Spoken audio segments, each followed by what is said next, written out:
हरिपुर के बाद फैसलाबाद का रुख करेंगे, जहां पे एन 104 में पोलिंग के बाद वोटों की गिनती जारी है। इसी पर मजीद जानते हैं फैसलाबाद से ब्यूरो हेड गुलाम दस्तगीर से, बताइएगा।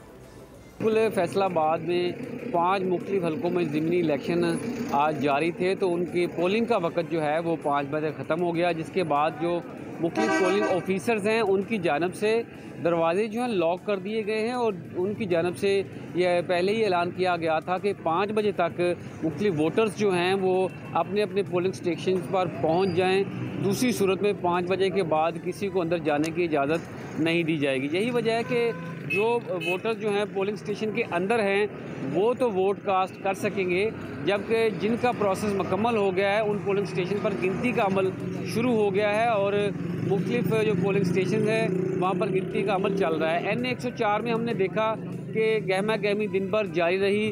ख़वातीन वोटर्स, इसके अलावा बूढ़े अफराद, हत्ता कि जो बाकी नौजवान हैं वो भी यहाँ पर अपना वोट कास्ट करने के लिए पहुँचते रहे। दिन भर काफ़ी गहमा गहमी नज़र आई है। बहुत शुक्रिया। सब्सक्राइब करें और बेल दबाएं ताकि कोई खबर रह न जाए।